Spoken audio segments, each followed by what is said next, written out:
that I will support and defend the Constitution of the United States against enemies, foreign and domestic, that I will bear true faith and allegiance to the same, that I take this obligation freely, without any mental reservation or purpose of evasion, that I will well and faithfully discharge the duties of the office on which I am about to enter.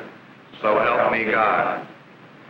And so it starts with the simplest and yet the most meaningful of ceremonies, the story of Tom Holliday, Special Agent, Federal Bureau of Investigation. Briefcase, revolver, and coveted badge. These are symbols of a new trust, a new responsibility. And Tom Holliday must learn to carry them with the respect and honor that is an FBI tradition. A bus ride is the beginning, a trip south from Washington to the U.S. Marine Corps base at Quantico, Virginia. This college-like building is the FBI Academy, the place where Tom and his classmates will both live and learn during most of the 13 weeks of training that lie ahead. It will be for Tom like going back to school, sharing a room with 3 other agents in training. Keeping personal possessions, no matter how valuable, in lockers that need never be locked, and finding out day by day the meaning of teamwork and its importance in the FBI. This is a time of sacrifice for Tom Holliday, sacrifice that will continue through his years of service.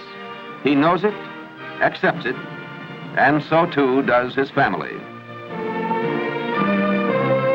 Taking up his FBI handbook, Tom is ready for the lectures and book learning that are fundamental in his training.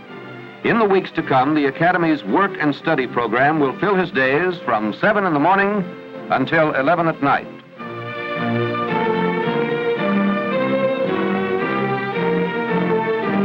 In class, Tom is carefully instructed on the jurisdiction of the FBI, what violations it investigates, when, where, how, and why.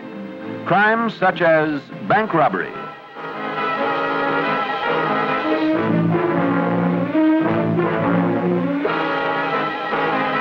kidnapping,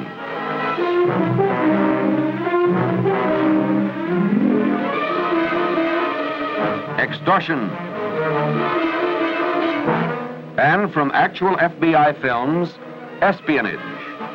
This is Frederick Duquesne, pre-World War II German spy, pulling stolen documents from his sock, bragging about outsmarting the FBI, and then passing his top-secret papers to an undercover agent for the FBI.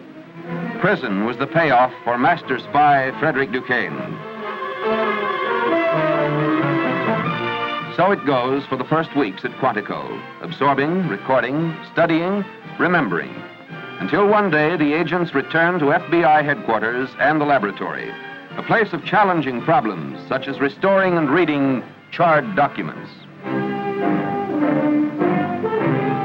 Agents in training learn firsthand how burned paper can be pieced together, pressed between glass plates, and photographed by a special camera in the laboratory. Here, the note is mounted in place. The camera uses highly sensitive infrared film to bring out the writing on the charred half. It is focused from the rear. Seen through the glass in back, the note appears upside down. With the use of this special film, a print is made and developed, which can, like this one, be read. Meet me and Sam at 10 p.m. We will hit the bank at Middletown Thursday. George. In the spectrography section, tiny paint chips scraped from a sledgehammer can incriminate and convict, or just as important, exonerate and free a criminal suspect. For the FBI adheres faithfully to the concept of justice for all.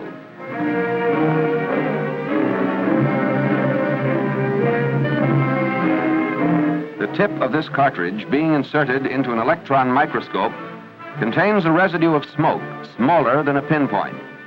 The electron microscope, many times more powerful than the ordinary microscope, can actually see through the specimen like an X-ray machine. Magnified and then photographed and enlarged, this is how the minute residue looks, 100,000 times its size.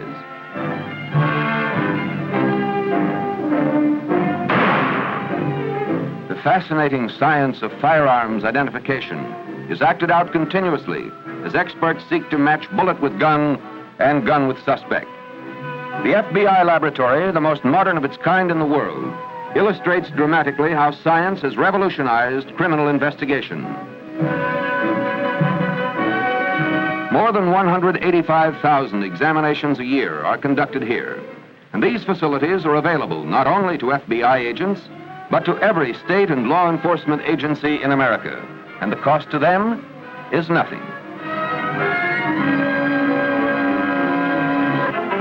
Just as impressive and just as important in every agent's on-the-job training is the Fingerprint Identification Division, where some 2,000 men and women work around the clock.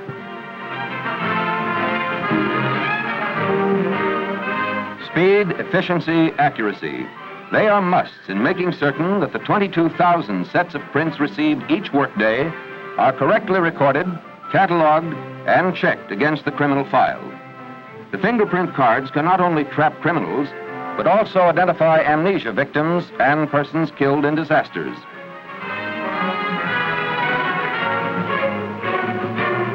Most times, however, the search is to match incoming prints with those in the wanted file.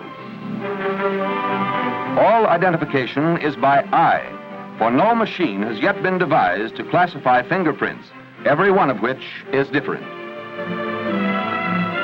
There are literally tens of millions of fingerprint cards on file, enough to make 100 stacks as tall as the Empire State Building, or stretched end to end, enough to extend 3/4 of the way around the equator. Picking one card out of 155 million seems like looking for a needle in a haystack, and yet so efficient is the breakdown that on special request, it can be done within a matter of minutes. When an identification of fingerprints has been confirmed and previous record located, the record is outlined in detail, updated, and run off on duplicating machines. One copy goes into the FBI files. The second is forwarded to the contributor of the prints, and additional copies are mailed to other interested agencies. All contributors are answered, whether identification is made or not, and all answers are in the mail within 24 hours. It's a big job that's getting bigger all the time. The doors of the Identification Division are never closed. The search never ends through fingerprints that cannot be counterfeited, disguised, or hidden. The one certain signature that each of us carries from the cradle to the grave.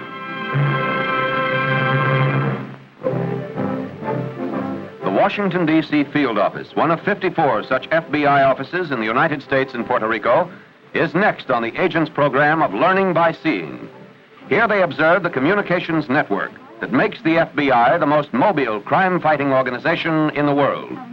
Listen as an agent radios in. Unit 10 to KGB 770. This is KGB 770, Unit 10. Go ahead with your message. KGB 770, the subject is south on 14th Street over F, approaching Pennsylvania Avenue in the right turn lane. Clear. 503. Tom and his fellow agents are now ready to return to Quantico to take up a new and completely different phase of their training. In the right turn lane. The gun vault at Quantico houses more than 1,900 weapons. Submachine guns, rifles, shotguns, revolvers. These fill rack after rack. They are the 4 basic weapons of the FBI.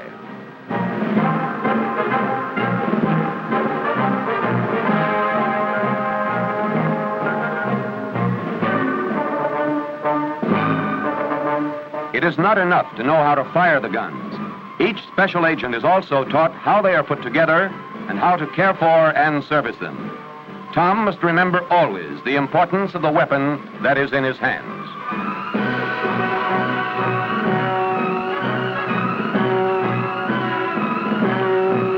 Again and again, the submachine gun is broken down, reassembled, and broken down again, until every agent knows by heart, as his instructor does, the weapon's 27 principal parts.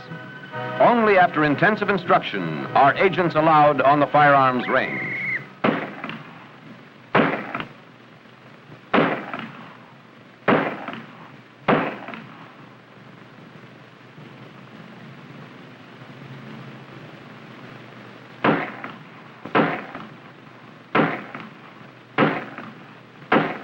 Unload and holster. Gentlemen on the line with 5 rounds, load and lock.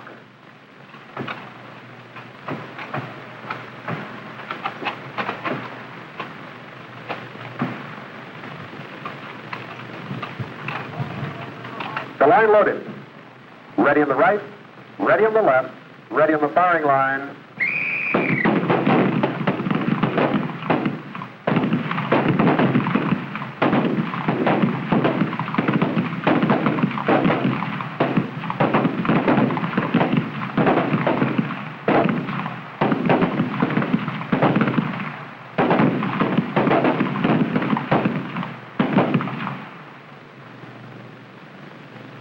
All right, gentlemen, let's drop down to the prone position. On the line with 5 rounds, load and lock.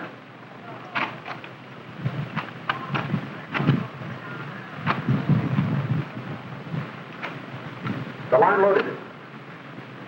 Ready on the right, ready on the left, ready on the firing line.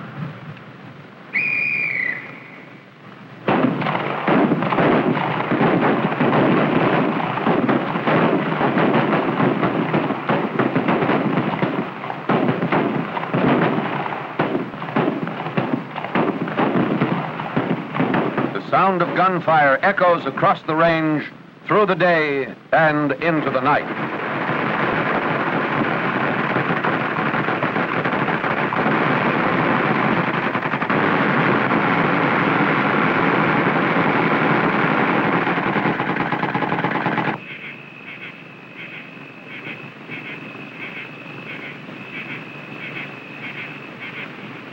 The training continues with grim realism in a place called Combat Village, a ghost town used by the Marines in their maneuvers. An umpire, who is himself a special agent, instructs Tom Halliday and his classmates on the equipment that can be successfully used in forcing the surrender of a criminal hiding out in Combat Village. Tom is to direct today's raid, selecting the men, assigning their equipment, and personally taking the prisoner into custody. The umpire watches with knowing eyes, for Tom will be graded on every one of his decisions and actions. While many criminals can be traced and trapped by science, there comes the time when each must be taken prisoner in person. Special Agent Tom Halliday has to be ready to get that job done. And starting now, he must act as if his life is at stake. For someday it may be. Look and listen as Tom Halliday captures, disarms, and arrests his prisoner. Johnson, this is the FBI. The house is surrounded. Back out that door with your hands up. Right now.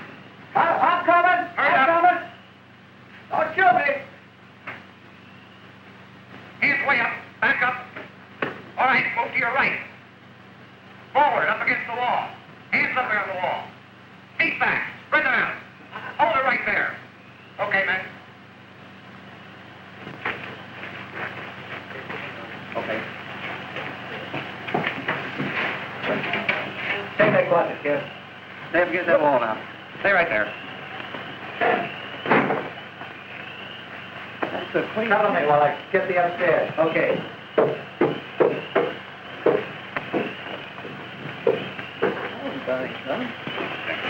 Never mind, it's off. Just stay there.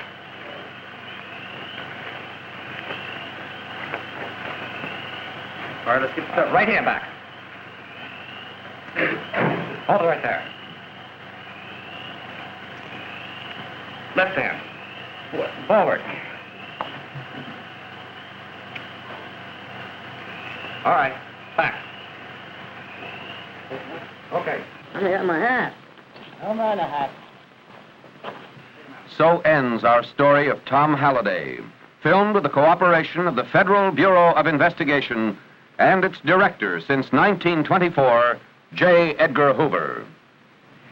Each of the special agents of the Federal Bureau of Investigation must be ready and capable to meet any challenge. The security of our nation or the life of a loved one may depend upon him. It is imperative, therefore, that each of our special agents be thoroughly trained. The story of Tom Holliday highlights some of the intensive and rugged training which our present investigative staff of more than 6,000 special agents must undergo. Through the years, our responsibilities have continued to increase. At the present time, the FBI investigates violations of more than 160 federal statutes relating to criminal and subversive matters. I hope that this presentation will serve to give to you a better knowledge and a deeper understanding of your FBI. My associates and I are proud of our organization. Our team of dedicated, loyal men and women is ready to serve the nation and you at all times. We are as close to you as your telephone. In furtherance of our service to each citizen, we daily pledge our fidelity, bravery, and integrity.